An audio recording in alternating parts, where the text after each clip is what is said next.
Welcome to Let's Rewatch It Again. I'm Jordan, and I sat and am forever at work here. Don't worry, that quote sounds a little bit odd because it is odd. It is from an episode of Gilmore Girls. Fun fact, this is the first episode I ever saw. I was a little too young to watch it. I was only about maybe 11 years old. I was flipping through the channels. I landed on the WB. A mother daughter duo was sitting on a giant flowery bed surrounded by flowery wallpaper, and they were arguing about something that seemed very intense and very important. Now, my mom overheard the arguing, the yelling. She didn't like it. She saw the WB logo in the bottom right hand corner and was like, I don't like this show. I don't want you watching the WB, at least not at night. We watched shows during the day, but pretty much after 6 o'clock, it was a no go. So I switched the channel. But that little scene has lived as a memory of the first moment I ever got a taste of the Gilmore Girls. It wasn't until much later that I started watching Gilmore Girls on ABC Family because they actually premiered it by having a giant marathon intermixed with little interviews from the cast like Paris and Richard and Michelle. I mean, it was just so incredibly good. And I was so excited to watch it from the beginning. And that's how I like to watch things. If I'm going to start a show, I like to start at the very beginning. Now, I will say, if you are trying a comedy show, the pilot is not always the best place to start. I actually recommend if you're ever going to try a funny show, a sitcom, 30 minutes long, ask the friend who's recommending this show to you what their favorite 3 episodes are. Check out the synopsis of each of those 3 episodes and decide for yourself where to start with those. And that way, your friend can give you a little bit of background so you won't feel totally lost. But, anyways, of course, with the Gilmore Girls, it's best to start at the beginning. But that's not what we're doing. Today, we're watching season 2, episode 4, The Road Trip to Harvard. The last time we talked about Gilmore Girls was Lorelai and Max deciding to get married. And unfortunately, this episode introduces them not getting married, that she is running from the wedding with barely a week to spare, and they are no longer together. We never see the breakup scene with Lorelai and Max. All we know is that in the episode Red Light on the Wedding Night, at the very tail end, Lorelai comes into Rory's room and says they're going on a road trip the next day. Pack for anything because we don't have a destination. And Rory's like, but you're getting married. And she's like, no, I'm not. And the only explanation she leaves with Rory is because I didn't want to try on my wedding dress every day. That's it. That's all we know. And this episode opens without a previously on. So, okay, let's just jump right into it. We know that this is summer right now, judging by the fact that Rory does not have to worry about school or homework or anything like that. And we know that Max was gone for the summer. He even says at their engagement party, is it possible you'll still want me when I get back? And she mentions, it's possible I want you even more. If only we had known. If we could have told him to run while he still could. I don't know how y'all feel about Max. I have mixed feelings. I go between really liking him and really not liking him. But, anyways, let's jump into it. This is one of my favorite episodes of all time, mostly because it's the first scene I ever saw, but I also love a good road trip. Absolutely love it. I do think it's shameful that as we open this episode, we learn the girls did not bring tunes. As I said, our episode begins with the girls zooming down a unnamed road in their beautiful beige Jeep. The car is completely packed to the brim, and Rory is trying to figure out where they are. I am so confused by that. Listen, I've said it before and I'll say it again. I live in Texas. All the highways are very clearly marked. You always know kind of where you are, judging by whether or not it says this many miles to El Paso. I-10. Can you tell? Lorelai is convinced that it's good that they don't know where they're going because this is an amazing thing. It's exciting. It's fun. It's serendipitous. And Rory's panicking because she saw a sign that says don't or death, just totally freaking out. I'm with Rory. I love a good plan. I love a good map situation. I love to like plan out the route of my road trip. I don't want to just get in the car and just go. That is not fun to me. In fact, that is extremely anxiety inducing. Especially if we don't have tunes. Now, the funny thing is that Lorelai's like, ooh, country music, haha, laughs about it, switches the channel. Christian rock, there's an oxymoron for you. As a sheltered person, I grew up with Christian rock. It doesn't bother me, but it's also not something I would automatically choose. But if there's nothing else, all right, fine. Then we land on Hootie and the Blowfish. And oh my God, if that reference alone does not date this show, this specific episode, nothing else does. I mean, you can talk about fashion or pop culture references, dating episodes, mentioning Hootie and the Blowfish. Whoa. I mean, they were literally mentioned in Friends way early on. But, anyways, who even knows what happened to those guys? The girls stop at a Hayden's Nut Market. It's so weird. What? Okay, maybe these roads that they are on just don't have enough fast food or like cutesy diners. I don't know. I don't like nuts, so that would so not be my choice. I love a good, country looking gas station because those usually have good homemade snacks or just I don't know.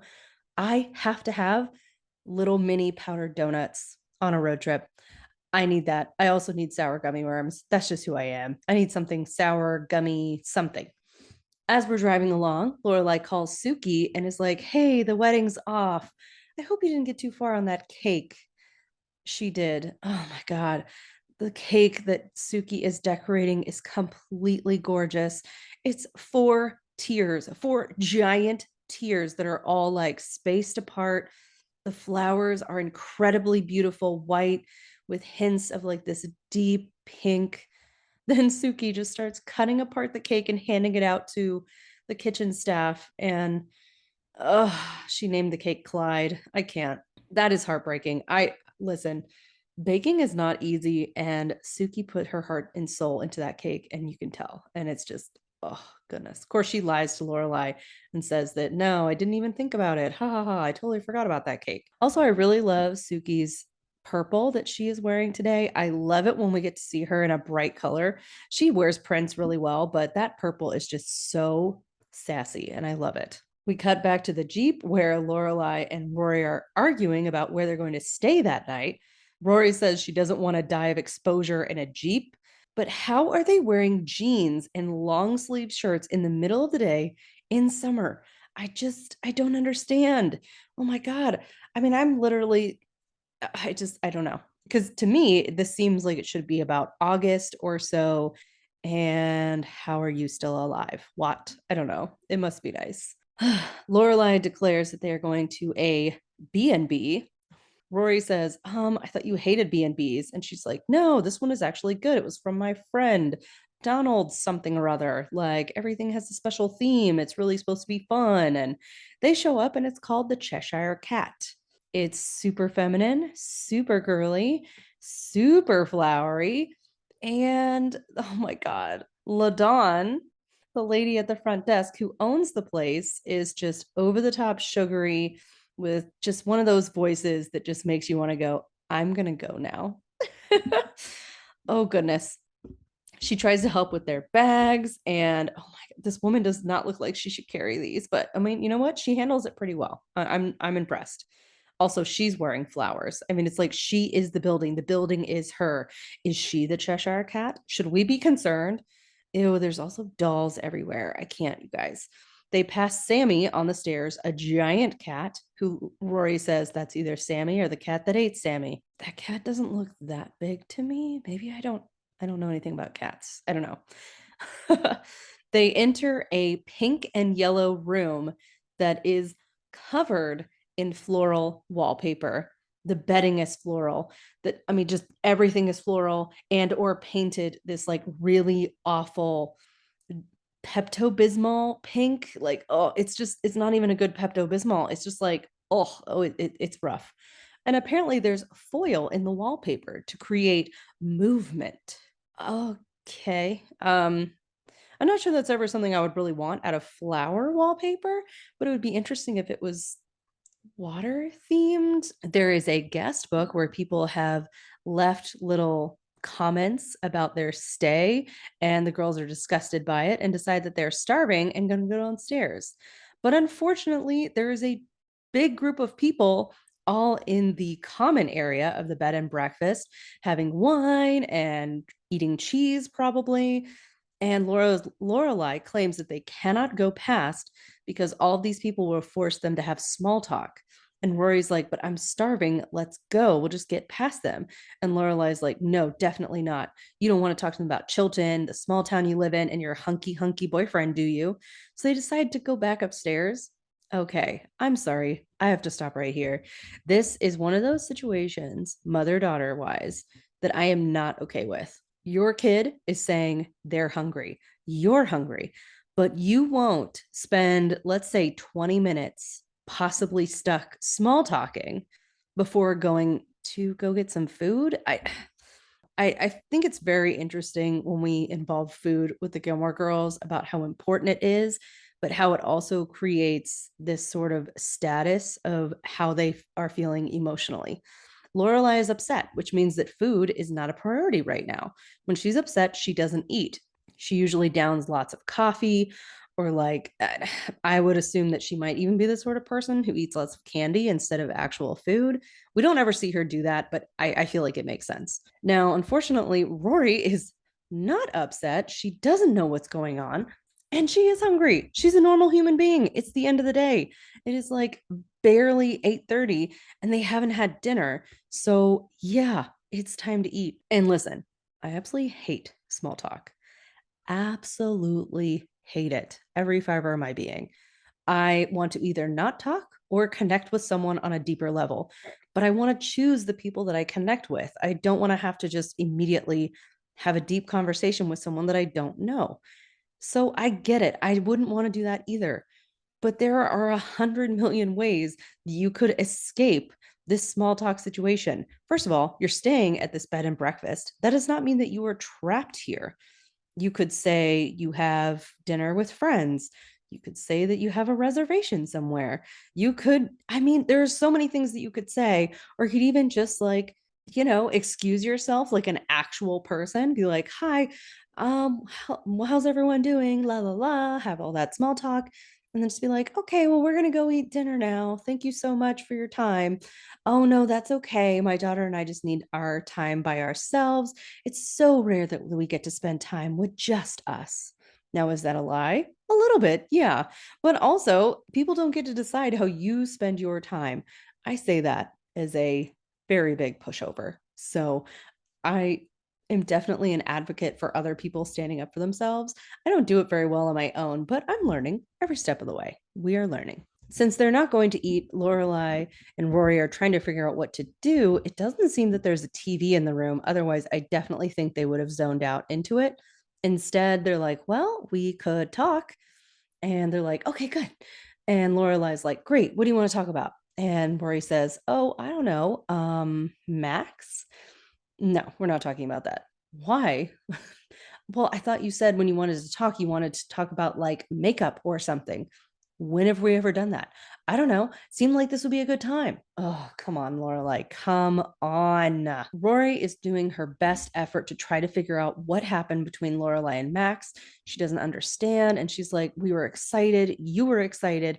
I don't understand what's going on. Lorelai claims that she doesn't want to have this conversation with her daughter. And Rory is like, I thought I was your best friend. She goes, when we're at a U2 concert, you are my best friend. But right now, you're my daughter. Whoa. Very, very interesting that Lorelai has basically no boundaries when it comes to Rory until all of a sudden she throws a wall up that cannot be climbed, cannot be beaten down, and Rory's left floundering on the other side. What I have a hard time with this. This again is one of those mother-daughter moments with Lorelai and Rory that really concerns me because Lorelai behaves as though they are best friends at all times until she suddenly decides no they are not. And that's really hard. But also, let's put it in this perspective. Lorelai and Max were about to get married. In Rory's mind, and she expresses this in a later episode, she thought that Max was about to become her stepfather. She was about to have she was about to have a male figure in her life day to day, a teacher that she respects, a person that she likes, and possibly came to love as a stepfather.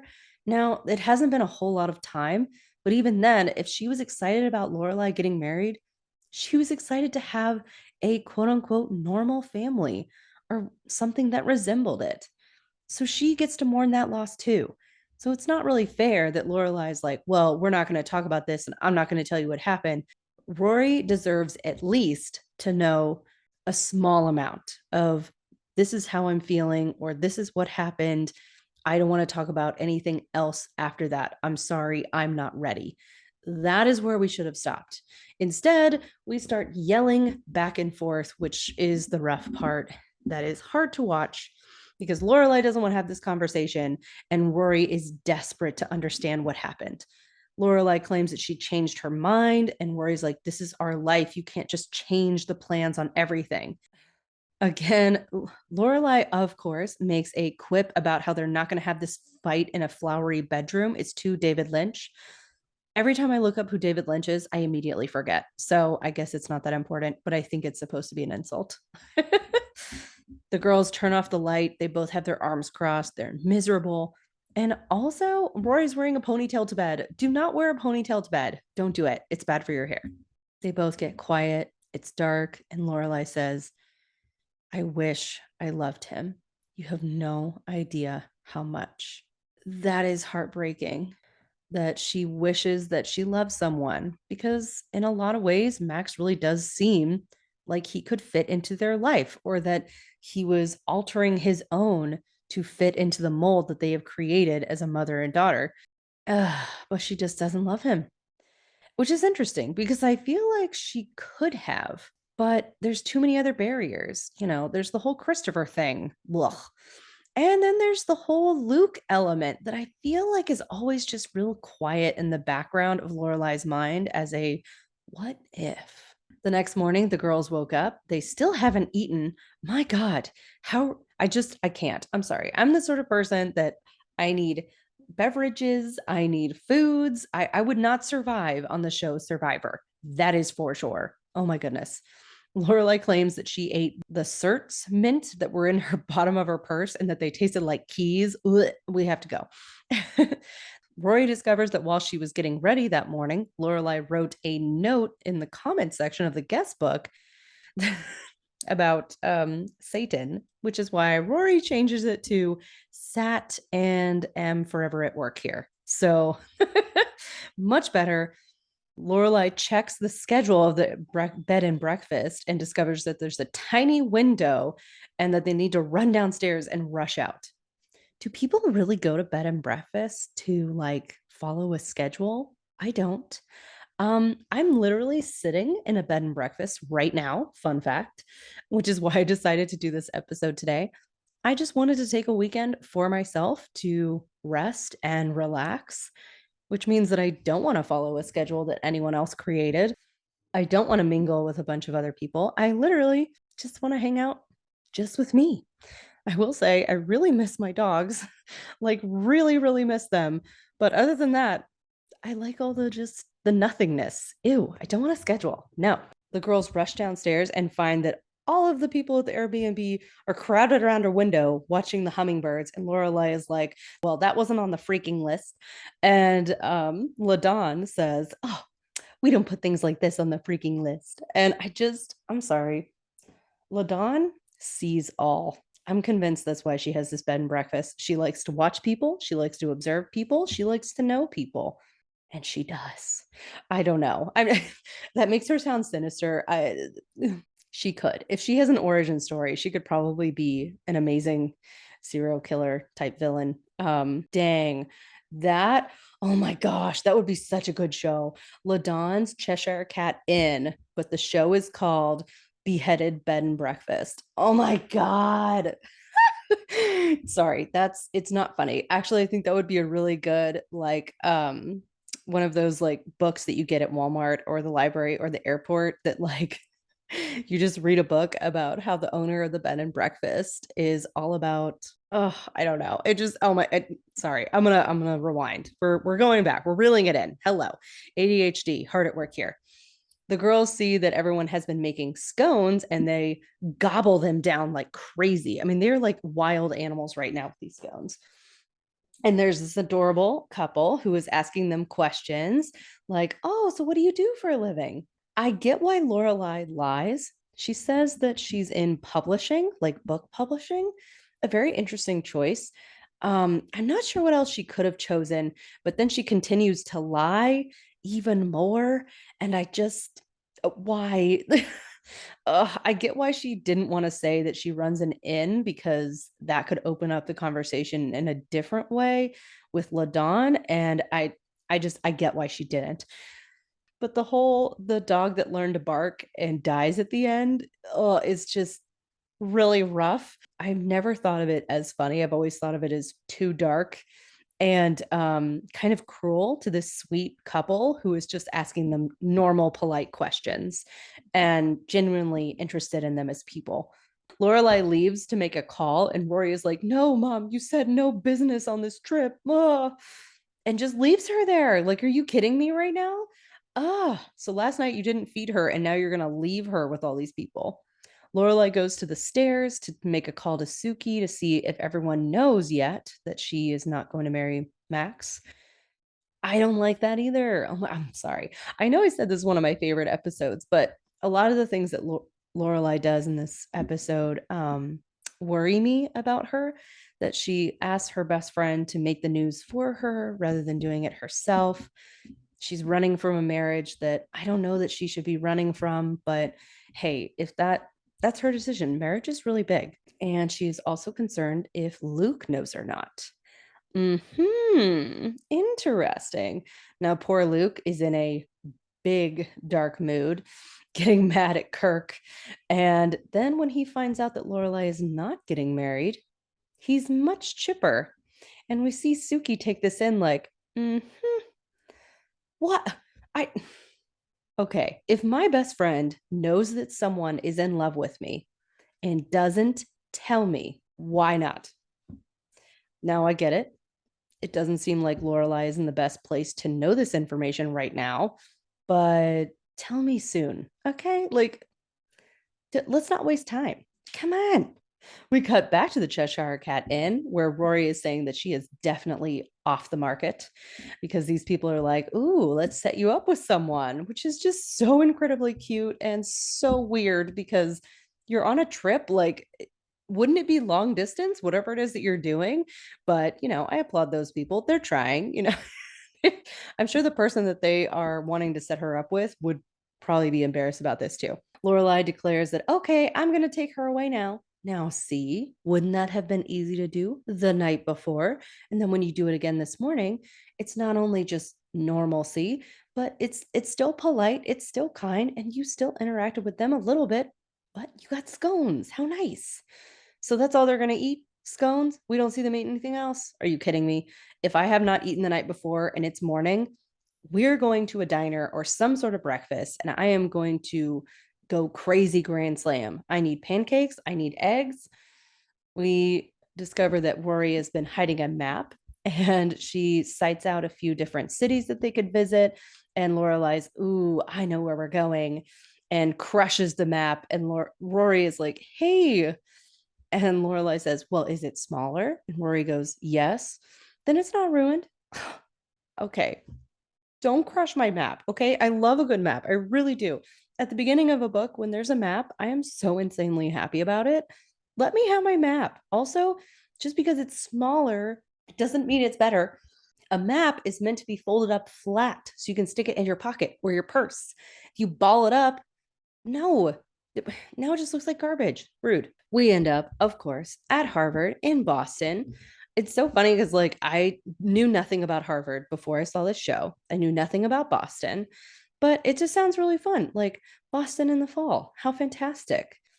And so now I understand a little more why they have long sleeves, but really? People are wearing hoodies. Like there's people going to school. I don't know. I guess summer session is going on. So the girls decide to take a tour by themselves. They have a little pamphlet that Lorelai is reading off of different people that have gone to Harvard and then continued on to be amazing in life. And she even mentions Herman Munster went to school there, which is kind of adorable. I didn't watch the Addams Family when I was little. I watched the Munsters, mostly because Munster cheese is one of my favorite things. So I just liked the name. They also joke about some different presidents being also beers and all that kind of stuff, which is pretty funny if you think about it, that a founding father is now a drink. Oh, America. They find a coffee cart, thank goodness, and Lorelai discovers a giant billboard of listings for roommates and jokes that she needs to get a room because she'll be visiting all the time. And Rory is like, I don't think so. And Lorelai's like, what? I can visit every other day. And Rory's face kind of falls, and Lorelai's like, what? Too much? What is too much? Okay, remember we talked about those boundaries? Hmm, interesting. And then a college guy comes up and starts flirting with Lorelai. He's so incredibly sweet and just so kind and so not Lorelai's type. She needs somebody like really cheeky and maybe a little too suave for his own good. And this guy is just so sweet and kind. She drops her chin at one point to like giggle, and he drops his head to kind of look back into her face. And why do I love that so much? It's so unbelievably cute. Anyways, then we discover the library, a giant library. It's gorgeous, it's beautiful. Oh, and brace yourself, it's just one of the libraries. Oh my gosh, they have 13 million volumes. What? It's the oldest and largest an academic library in the world. What? Oh my God. Now that's amazing. Now, here's what's weird. Rory panics about how many books she has not read and how many books she will never read and how dumb she is and how she's only read like 300 books. All right, I need a full stop right there because listen, I am on Book Talk. I mean, I am not a book talker, but I follow many of them talking about books. And Rory has only read 300 books. Now, I know she didn't count them, but don't you think Rory would have counted and would have actually known that she's read probably 3,000 books? Because so I personally, every year on Goodreads, have a goal that I try to reach. I have reached about 50 or 60 books in a year before, and that's pretty small considering on Book Talk, people read 10 or 15 books in a month. Yeah. So I don't know.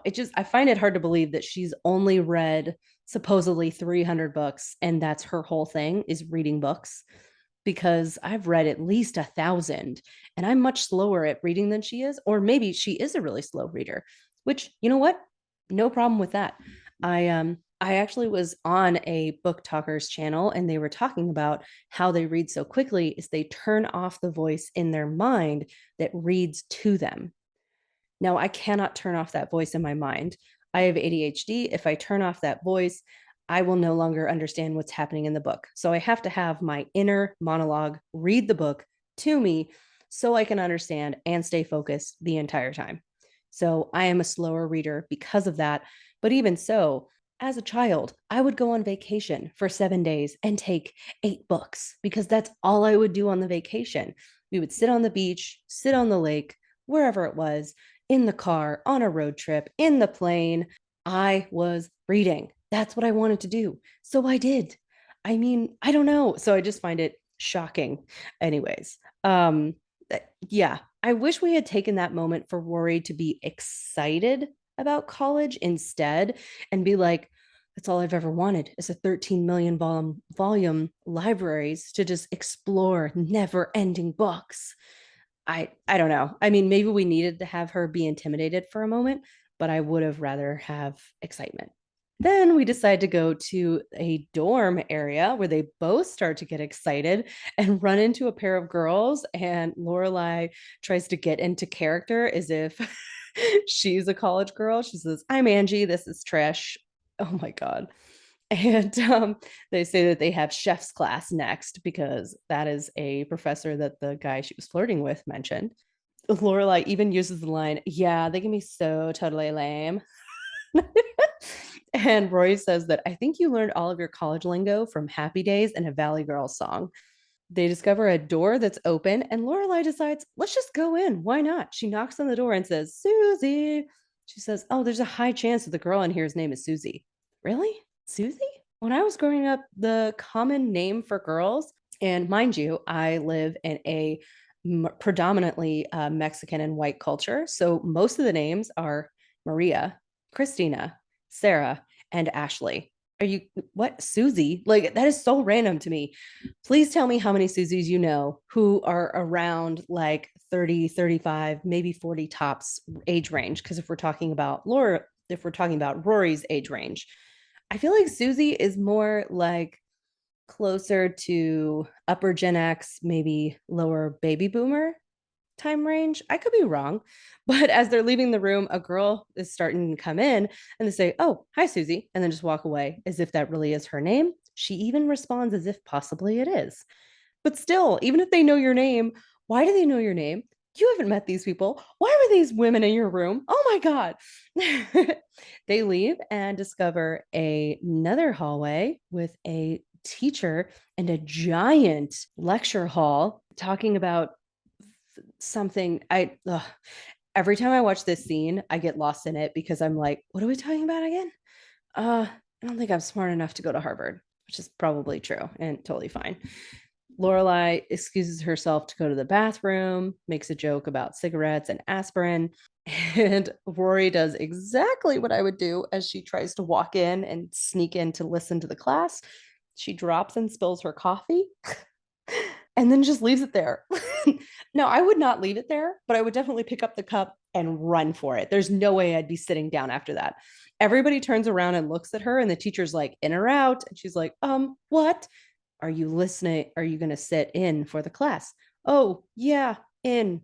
Uh, there's no way I would be sitting down. There's no way. My anxiety, my introvertness, shyness, all of that. Nope, I'm gone. Lorelai is walking down the hallway. We don't know if she's gone to the restroom yet or not, or if she's just exploring on her own. But she looks at this huge wall of yearbook pictures of different, I think it's supposed to be like valedictorian of the class for each graduating year. And we zoom into 1990. Every time I look at it, I try to figure out, are we supposed to know this girl? But the more I think about it, the more we realize that this is just supposed to represent Lorelai herself and that her picture could have been here, that could have been her face, her name as class of 1990. Ooh, she has a little moment of sadness. And then over here is Rory joining in on the class discussion. What? She says something about it's all kind of relative, though. And then some guy turns around and says, oh boy, here we go. We can never get through a class without someone mentioning relativism.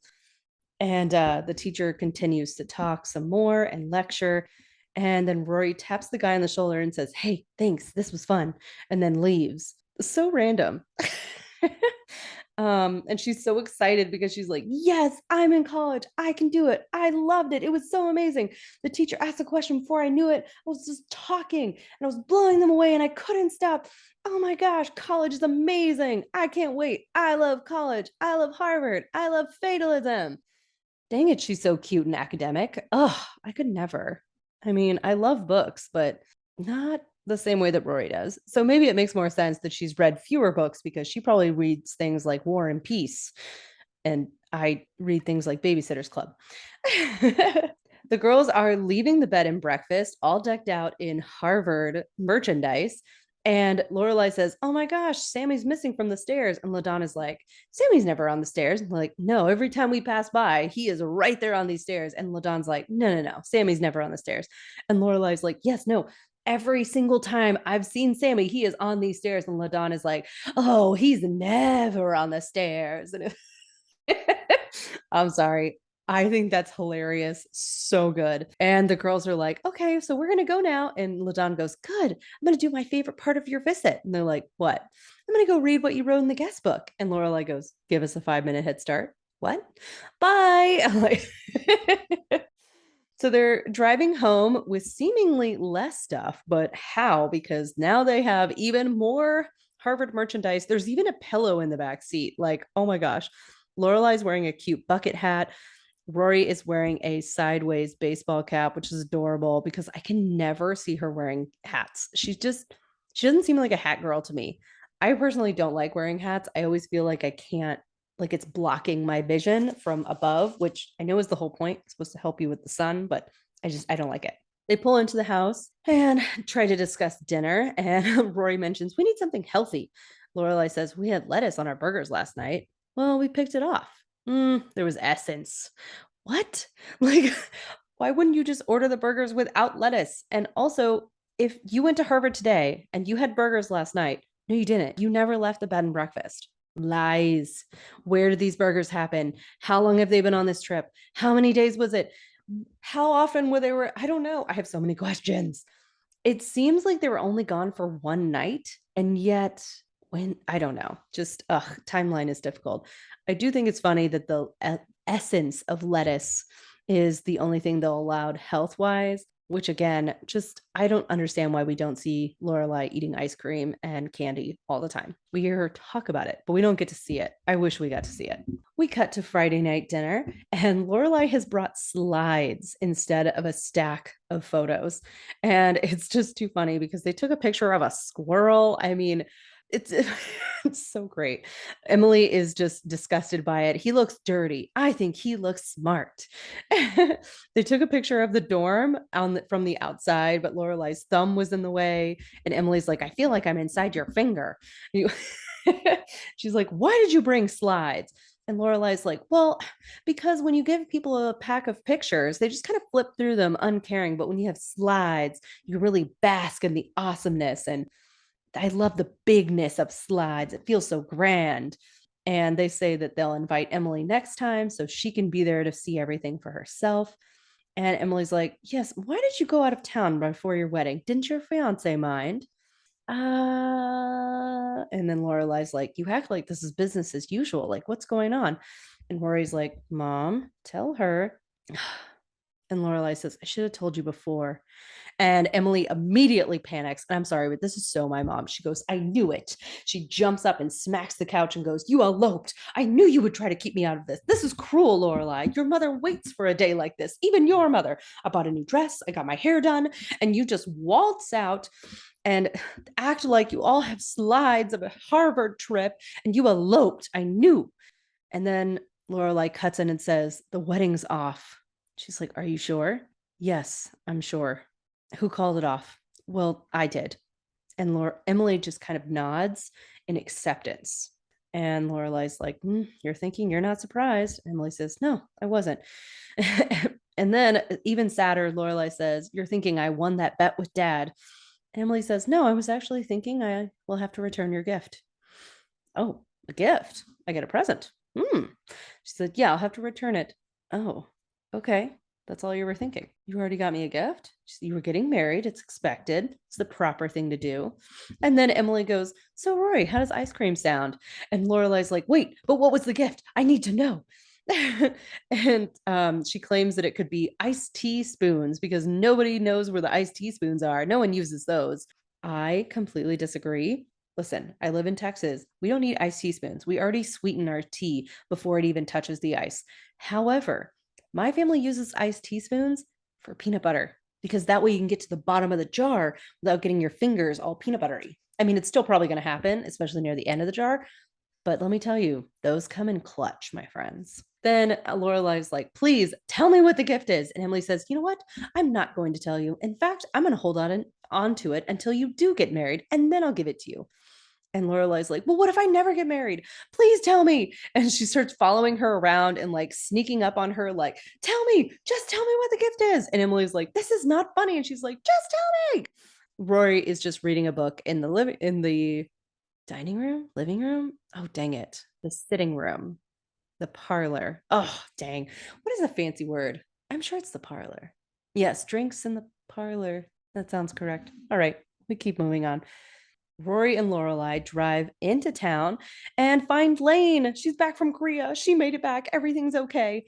And she said she actually had a really good time. Her cousins were nice. They had good food. Everything was all right. And everything was bootleg heaven. And that she brought a whole bunch of stuff back strapped to her body. Okay, that's so clearly this is pre 2001. Okay, this episode aired in early 2000, like the year of 2000. Yeah, there's no way you would have gotten all of that stuff back now. Everything is totally different. And Laura and Rory's like, okay, but you sent me a postcard and you were totally freaked out. And Lane says, oh, yeah, I know. That was a little bit dramatic. Dramatic? You basically did everything but tie yourself to the Statue of Liberty. Lorelai heads into the diner and finds Luke. And he's like, oh, hi, everything okay? He's like, sorry, I was such a jerk about Max. And she's like, oh, you weren't a jerk. And he was like, no, I was. I was being, what do you call it? A pickle schnitz? Schnickel Fritz. Yeah, that. And then she says, oh, by the way, thank you for the huppah. Oh, yeah. He made this gorgeous huppah and left it in her front lawn. And now he's mad at himself. He's like, I'm so sorry. I'll take it down. We're closing early. He starts yelling at everybody, chew it or lose it. She's like, no, no, no, Luke, thank you. I'm going to keep it. It's beautiful and you made it for me. And it doesn't have to be a wedding thing. It can just be a beautiful archway in our yard. I'll grow stuff on it. He's like, well, okay. I'll help you move it around the yard, whatever you want. She said, okay, that would be good. And then he asked where they went, and they talk about the tour at Harvard and how Rory really seemed to fit in there. And and Lorelai's like, man, she just fit. And Luke even says, I can see her fitting there. She was so right at home. And then Luke does the amazing thing and asks, what did you think about seeing her that way? I loved it and hated it. And I was just thinking about my life then, my life now, and everything that I missed, and thoughts about what I'll never have and what I want to have. Luke says, that's a lot of thoughts. Can I ask you a question? Have you ever set up a line of credit at the bank? And Luke is like, I'm sorry, wait, what? She's like, well, I think it's time to make a move on the whole opening an inn thing with Suki. He's like, oh, okay. And she's like, yeah, we keep talking about it and I just want to get on it if the time is right. And maybe I can hack being a business owner. And he says, you can hack anything, all the creative stuff to the job. And I've seen you try to add numbers. So I get an accountant. And he says, how far along are you? And she goes, not much. And he said, well, I'm not a financial genius, but we can sit down sometime and, you can pick my brains about a few things I do know. I've been around a little bit. And she says, what about stupid questions? And he goes, there are no stupid questions. She goes, how does ink come out of pens? I just, I want to stop right here and talk about this moment because I'm not saying that Lorelai is not getting married to Max because of Luke, but he gave her that huppah. And I feel like that was a moment that they had where she was just like, man, marrying Max seems like the right thing to do. But Luke is the one that is there for her day in, day out. Now, here's the thing. She lets him be there for her. She allows him to make things for her. She allows him to fix things and cook her food and give her coffee and talk to her about real stuff. I mean, he literally asked her not only about her daughter and her trip, but how she felt about the trip in general and seeing her daughter in a new and bigger environment. And she answered him truthfully. These are things that we really didn't see her do with Max. And we really don't see her do with a lot of other people outside of Rory and Suki. I mean, he's just such an integral part of her life. I feel like marrying Max would mean letting go of Luke. And there's no way she's doing that ever. That's just, it's not going to happen. Luke's diner is basically their actual kitchen. Oh, I mean, yeah. So Lorelai decides to leave, and we see a really sweet look on Luke's face that he's proud and excited for her. And I don't know, he kind of looks like, oh, shucks, she came in, she saw me, we talked, it was good. Lorelai finds Rory and Lane still talking, and they're like, okay, we just want to keep talking. We're going to go hang out. And she's like, all right, that's fine. And she has like this little moment. It kind of feels like that whole like empty nester moment of like, okay, yeah, it's just me. Whew, this is what it's going to be like later on. Yeah. So she makes a call to Suki and says, hey, let's meet up tomorrow morning. I want to get started on this whole in thing. Let's do this. And she's like, yeah, I'm excited too. and she drives away in her Jeep, which I love that we literally open the episode by the Jeep driving toward the camera, and we end the episode fading into the credits with the Jeep driving away. All right, so my final thoughts on this episode is I find this to be 4 out of 5 Harvard squirrels. It's definitely in my top watched episodes of all time, mostly because I love season 2. I find it to be such a sweet spot in the Gilmore Girls era. 1 through 4 are my absolute favorites. I have a much harder time watching 5 and 6. Don't even get me started on season 7. I can't. I cannot with season 7. Well, it's rough. I definitely felt a lack of Suki in this episode, and Michelle is not in this episode at all. I also felt a lack of Richard, which I just feel like he adds a certain element to the show that is just so special, especially when we look at Rory and Richard's relationship together. I would have liked him to be there to see the slides, but I almost think it's better that Lorelai told her mom alone that she wasn't getting married, and then Richard gets to find out, because that's just it's a little easier to go up against one than both together at the same time. All right, guys, please rate, review, and subscribe or follow anywhere you are listening to this podcast right now. Send me your requests, your thoughts, your questions, or just any little tidbit you want to send my way at my email, letsrewatchitagain@gmail.com. You can also find me at Instagram at letsrewatchitagain, and I'll catch you on the flippity flip.